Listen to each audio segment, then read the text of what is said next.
Me voici Seigneur, je viens faire ta volonté. Au nom du Père, du Fils et du Saint-Esprit. Amen. Chers frères et sœurs dans le Christ, que la paix du Seigneur soit toujours avec vous. Les lectures de ce dimanche, le 14 janvier 2024, nous amènent à méditer sur la vocation. Dieu nous appelle. À travers ces saintes lectures, nous devons répondre oui. Me voici Seigneur, envoie-moi. La première lecture est tirée du premier livre de Samuel, chapitre 3, versets 3 à 10 et verset 19. Le jeune Samuel servait donc Yahvé en présence d'Élie. La parole de Yahvé était râle en ces temps-là.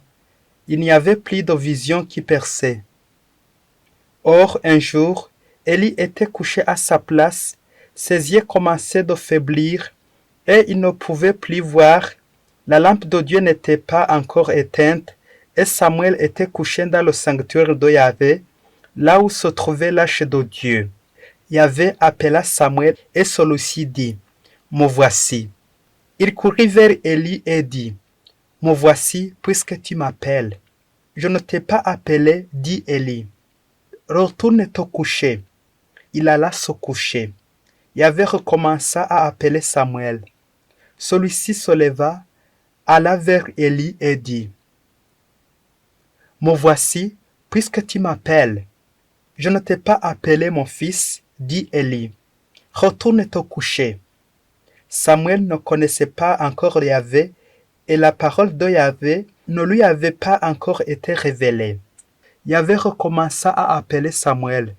Il se leva, alla vers Élie et dit, « Me voici, puisque tu m'as appelé. » Alors Élie comprit que c'était Yahvé qui appelait l'enfant et dit à Samuel, « Va te coucher et s'il arrive qu'il t'appelle, tu diras, « Parle Yahvé, car ton serviteur écoute. » Et Samuel alla se coucher à sa place. Yahvé vint et se tint présent.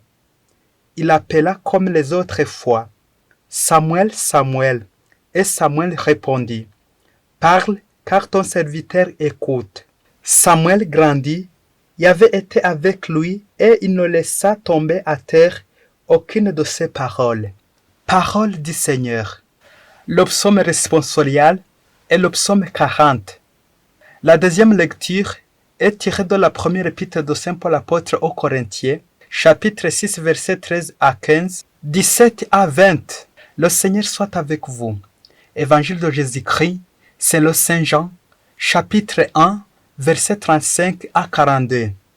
Le lendemain, Jean se tenait là, de nouveau avec de ses disciples.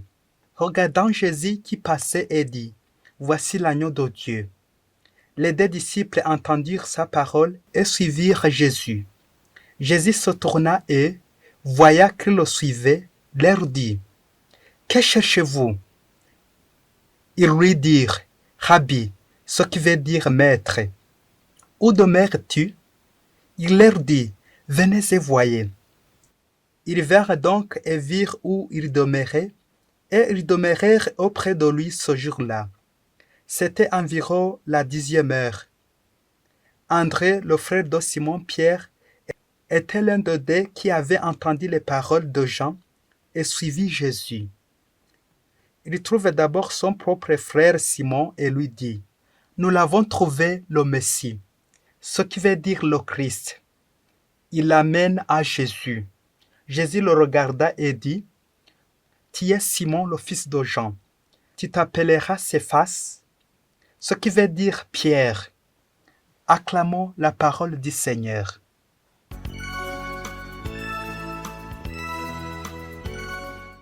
Chers frères et sœurs dans le Christ, encore une fois, je vous souhaite la paix de Dieu.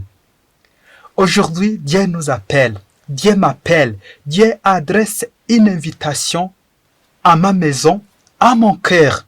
Viens pour que je t'envoie en mission. Que ma réponse soit, oui Seigneur, je viens faire ta volonté. C'est ça le thème de notre méditation. Il s'agit de la réponse que je vais donner à Dieu. Me voici Seigneur, je viens faire ta volonté. Chers frères et sœurs, Dans le monde, il y a des sortes de vocations. Il y a la vocation universelle, qu'on appelle aussi commune. Nous sommes tous appelés à la sainteté. Deuxièmement, c'est la vocation personnelle, l'appel particulier. Dieu appelle chacun, il le nomme, il le cite, il prononce ton nom. Et Dieu va utiliser peut-être des chemins pour qu'on arrive à la fin. Tu peux passer dans la vie religieuse ou bien dans la vie conjugale. Ça dépend là où Jésus veut que tu passes. Essentiel est que tu vises la vie éternelle, comme la vocation commune pour tous. Au cours de cette méditation, nous allons insister sur cette dernière vocation.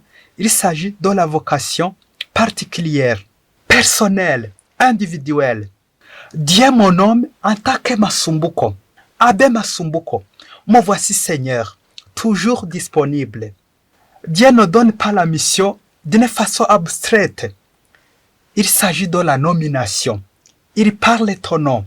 Il t'appelle. Les saintes lectures d'aujourd'hui nous présentent les noms des appelés, les noms des élus. Il s'agit dans l'Ancien Testament, le nom de Samuel, qui est élu comme prophète, et dans le Nouveau Testament, les disciples, les premiers disciples du Christ. Il s'agit d'André et Philippe. Il y a quelques coïncidences en ce qui concerne la vocation de Samuel et la vocation des premiers disciples, comme nous l'avons entendu dans ces lectures, surtout l'Évangile et la première lecture. Nous allons parler des points communs de ces deux vocations, celle de l'Ancien Testament et celle du Nouveau Testament. Nous allons voir 5 traits qu'ils ont en commun. Le premier point, il s'agit du lieu de leur formation. Samuel était formé dans le temple.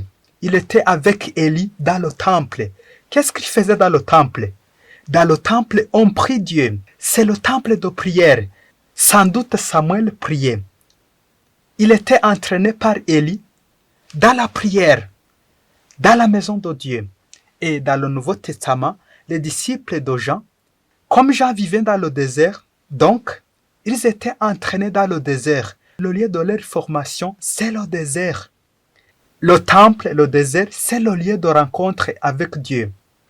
Cela peut être comparable à nos jours, maison religieuse, maison de formation, surtout notre propre maison, notre foyer, les parents, là où nous sommes élevés. Cela peut être considéré comme la maison d'Élie où Samuel est formé, où les disciples du Christ sont formés. Deuxième point, il s'agit de formateurs. Dans ces lectures, les formateurs sont nommés. Dans la première lecture, le formateur de Samuel, c'est Élie. Le formateur de ses deux disciples, c'est Jean-Baptiste. Troisième point, il s'agit de leur mission. Il s'agit de la mission des formateurs, qui va se combiner dans un point de détachement. Les formateurs dans ces lectures, après avoir formé, ils ont transféré. Après la formation, c'est le transfert. Samuel est transféré à Dieu. Il est appelé par Dieu. Les deux disciples sont transférés à Jésus. Jean les transfère à Jésus. Dans ce transfert, nous remarquons un certain détachement. Détachement de la part d'Élie et de Jean-Baptiste. Ils se détachent de ce qui ne leur appartient. Quatrième point, il s'agit de l'objet de leur formation, la formation de ces disciples et de ce prophète. Ils sont entraînés par leur maître à écouter, à entendre la voix de Dieu. 4 fois, Samuel est appelé et à la 4e fois, c'est là où il va reconnaître que c'est la voix de Dieu. Et Élie va lui donner la formule pour répondre. Parle Seigneur, ton serviteur écoute. Et Jean-Baptiste, comme formule de politesse et de réponse aussi, il va dire, voici l'agneau de Dieu qui enlève le péché du monde. Et le 5e point, il s'agit de leur détachement. Il s'agit de détachement des disciples. Leur dialogue avec le Maître suprême.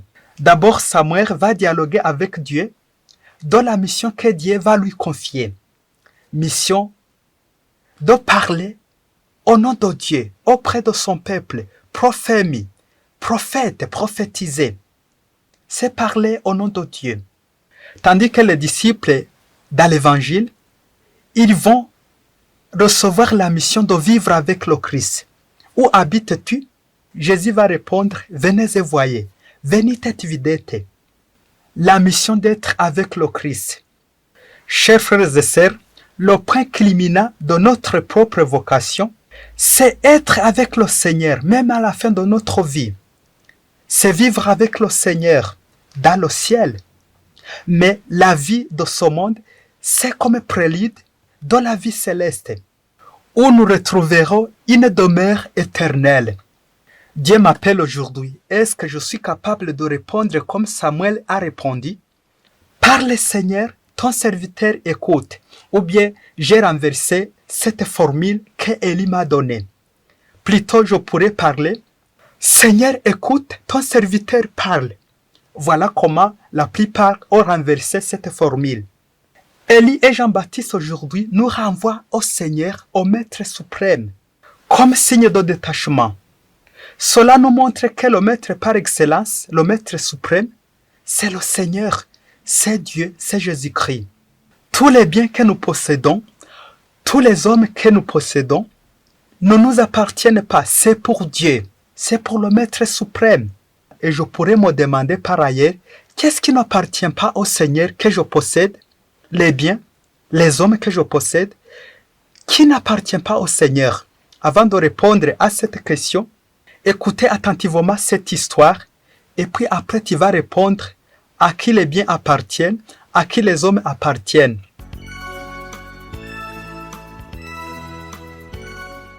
Un jour, très loin en Afrique, un homme et une femme constituaient une belle famille, la famille chrétienne, mais malheureusement, ils n'avaient pas d'enfants. Ils vivaient fidèlement, j'allais dire comme vivaient Zacharie et Élisabeth. Leur vie plaisait au Seigneur, mais malheureusement, ils n'avaient pas d'enfants. Voici la prière incessante de cette femme dans le temple du Seigneur.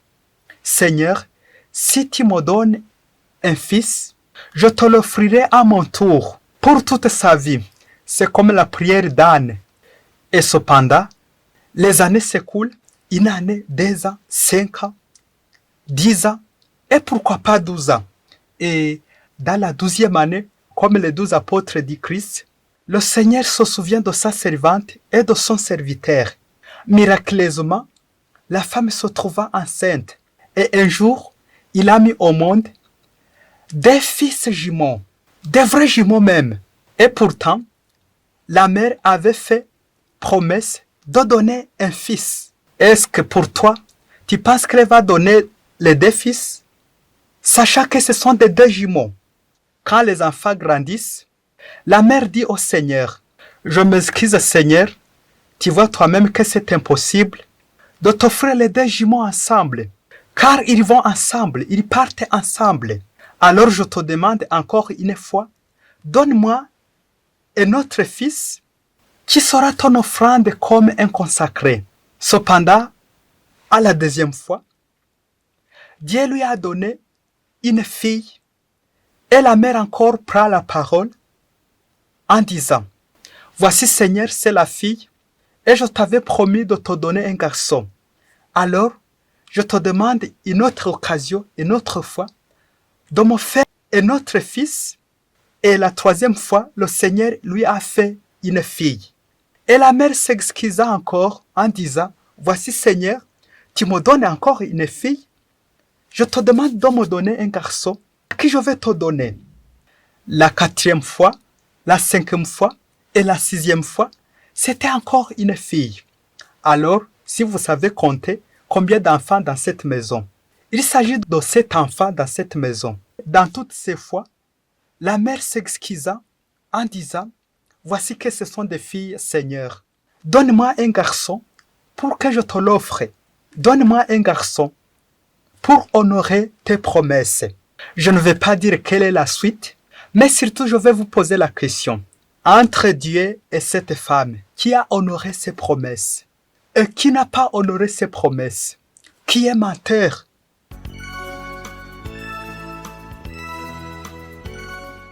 Voici un grand problème. Il s'agit du détachement. Problème de détachement.